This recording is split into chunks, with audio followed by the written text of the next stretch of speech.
Ridho Hidayati dari kelas KMIB. Di sini, pada presentasi kali ini saya akan menjelaskan tentang teknik analisis data kualitatif.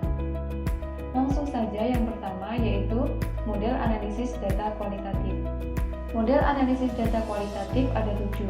Di antaranya yang pertama yaitu model Miles and Huberman, yang kedua ada model Spratly, yang ketiga ada model Sirkuler-Nasution, yang keempat ada model Lexi J. Maliong, yang kelima ada model Janice McDrury, yang keenam ada model Sirkuler-Sugiono, dan yang terakhir ada model Strauss and Corbin. Langsung saja yang pertama yaitu model Miles and Huberman. Miles dan Huberman dikutip dari Sugiono dalam Hilaludin 2019 menyatakan bahwa kegiatan analisis data kualitatif dilakukan secara interaktif dan berlangsung secara terus-menerus hingga datanya mencapai titik jenuh. Nah, tahapan-tahapan dalam menganalisis data model interaktif itu diantaranya yang pertama yaitu ada reduksi data. Dalam mengumpulkan data kualitatif, peneliti menggunakan berbagai macam teknik dan berlangsung secara berulang-ulang. Data yang diperoleh biasanya masih belum terstruktur dan masih kasar, sehingga diperlukan analisis dengan cara reduksi data. Nah, apa sih reduksi data itu? Reduksi data merupakan bentuk analisis untuk mempertajam, memilih, dan memfokuskan data yang diperoleh sehingga akan mendapatkan sebuah kesimpulan. Nah, setelah reduksi data, ada tahap yang kedua yaitu ada display data. Display data merupakan proses penyajian data setelah dilakukan reduksi data. Penyajian data dalam penelitian kualitatif dilakukan dalam bentuk ikhtisar, bagan, pola, dan lain-lain, sehingga akan mudah dipahami oleh pembaca nantinya. Setelah display data, ada yang terakhir yaitu kesimpulan.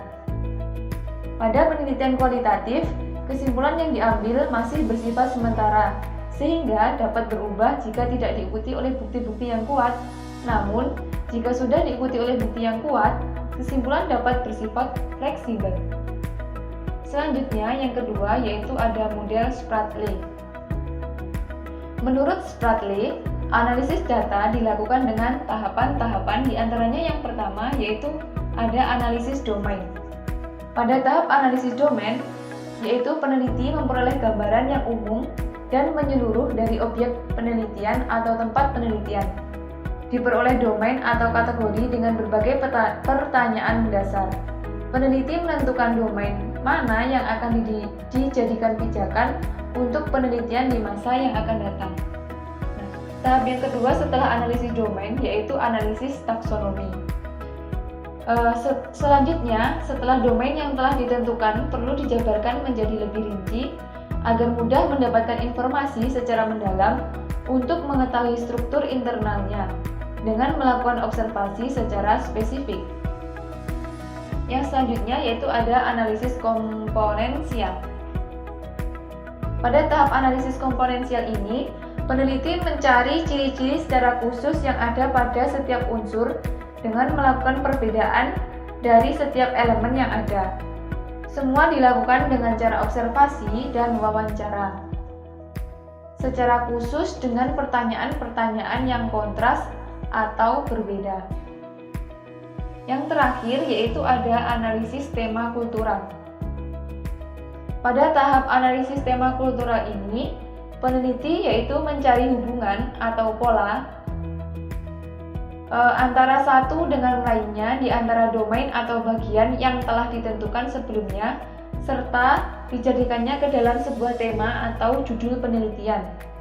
Model analisis data yang dikemukakan oleh Spratly lebih tepat digunakan untuk penelitian etnografi, yaitu penelitian yang mendeskripsikan budaya dan kemudian menginterpretasikannya. Yang ketiga yaitu model Sirkuler-Nasution. Ada 3 prosedur dalam penelitiannya, yaitu yang pertama ada reduksi data, ada display data, dan yang terakhir mengambil kesimpulan dan verifikasi. Model Sirkuler-Nasution ini hampir sama tahap-tahapannya dengan model Miles dan Huberman. ada 3 tahap. Yang selanjutnya yaitu ada model Lexi J. Maleong. Ada beberapa langkah yang termasuk dalam analisis data kualitatif yang meliputi menelaah seluruh data yang tersedia dari berbagai sumber data. Selanjutnya, mengadakan reduksi data dengan jalan membuat abstraksi. Yang ketiga, menyusun abstrak ke dalam satu satuan. Yang keempat, coding dari setiap satuan. Yang kelima, pemeriksaan keabsahan data. Dan yang terakhir ada penafsiran data.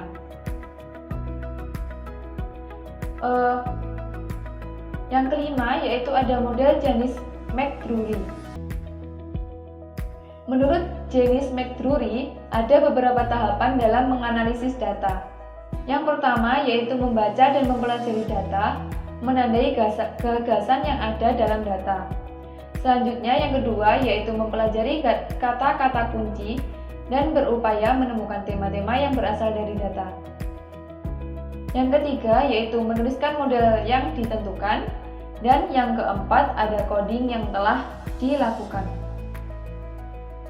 Yang keenam ada model sirkuler Sugiono. Ada beberapa tahapan dalam menganalisis data menurut model Sugiono. Di antaranya yang pertama yaitu tahap deskriptif. Pada tahap ini disebut juga dengan tahap orientasi, di mana pada tahap ini menggambarkan peneliti berada pada tahap mendeskripsikan apa yang dilihat, didengar, dirasakan, dan ditanyakan, sehingga segala yang diketahuinya serba sepintas. Jadi itu pada tahap deskriptif ini masih penuh dengan beberapa pertanyaan. Yang kedua ada tahap reduksi. Pada tahap ini, peneliti mereduksi data dan memfokuskannya pada masalah tertentu. Peneliti memilih data yang menarik, yang penting, dan yang baru dari data yang ditemukan pada tahap pertama dan dikelompokkan menjadi kategori baru sebagai fokus dalam penelitian. Yang ketiga yaitu ada tahap seleksi. Pada tahap ini, peneliti menguraikan fokus penelitian yang telah ditetapkan menjadi lebih rinci, sehingga menemukan tema dengan cara mengonstruksikan data yang diperolehnya menjadi suatu bangunan pengetahuan, hipotesis, atau ilmu baru. Yang keenam yaitu ada model Strauss dan Corbin. Menurut Strauss dan Corbin, ada 3 langkah besar dalam melakukan analisis data kualitatif, yaitu yang pertama ada open coding. Pada tahap ini, peneliti akan berupaya menemukan selengkap dan sebanyak mungkin variasi data yang ada, termasuk di dalamnya perilaku subjek dalam penelitian, situasi sosial, lokasi penelitian, baik situasi sosial yang sudah terpola dalam kehidupan sehari-hari, maupun yang bersifat insidental. Yang selanjutnya yaitu ada axial coding.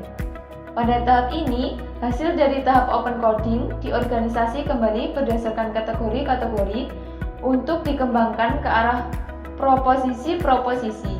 Pada tahap ini dilakukan analisis hubungan antar kategori. Yang terakhir yaitu ada selective coding. Pada tahap ini, peneliti menggolongkan kategori menjadi kriteria inti dan pendukung, serta mengaitkan antara kategori inti dan pendukungnya. Kategori ini ditemukan melalui perbandingan hubungan antar kategori dengan menggunakan model paradigma. Langkah selanjutnya yaitu memberikan hubungan antar kategori dan akhirnya menghasilkan sebuah simpulan. Yang kedua yaitu analisis selama pengumpulan data.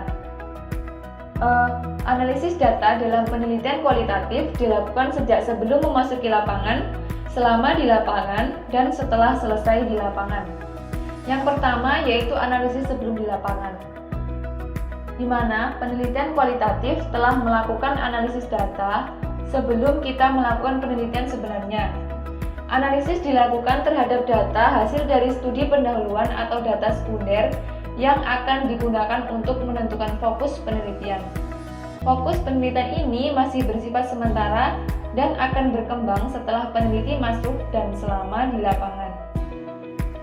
Analisis selama pengumpulan data yang selanjutnya yaitu ada analisis selama dan setelah di lapangan. Analisis data dalam penelitian kualitatif dilakukan saat pengumpulan data berlangsung dan setelah selesai pengumpulan data dalam periode tertentu. Saat wawancara, peneliti sudah melakukan analisis terhadap jawaban dari informan.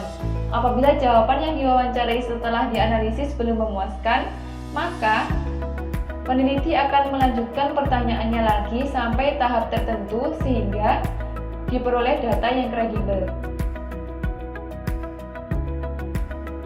Yang selanjutnya yaitu ada penarikan kesimpulan. Upaya penarikan kesimpulan dilakukan peneliti secara terus-menerus selama di lapangan. Dari permulaan pengumpulan data, peneliti kualitatif mulai dari mencari arti-arti benda, mencatat keteraturan pola-pola atau dalam catatan teori, penjelasan-penjelasan, konfigurasi-konfigurasi yang mungkin, alur sebab akibat, dan proposisi. Mula-mula belum jelas, namun kemudian meningkat menjadi lebih rinci dan mengakar dengan kokoh. Yang selanjutnya, kesimpulan-kesimpulan itu juga diverifikasi selama penelitian berlangsung dengan cara yang pertama yaitu memikir ulang selama penulisan. Yang kedua ada tinjauan ulang catatan lapangan.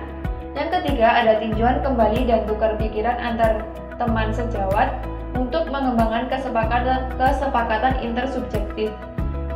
Jadi, jika kita sudah mendapatkan semua data-datanya secara lengkap, kita bisa bertukar pikiran, bertanya pada teman sekelompok kita untuk mengembangkan sebuah data-data yang kita peroleh tadinya.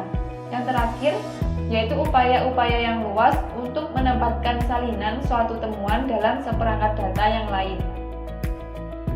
Sekian sedikit penjelasan dari saya. Apabila ada kurang lebihnya saya minta maaf.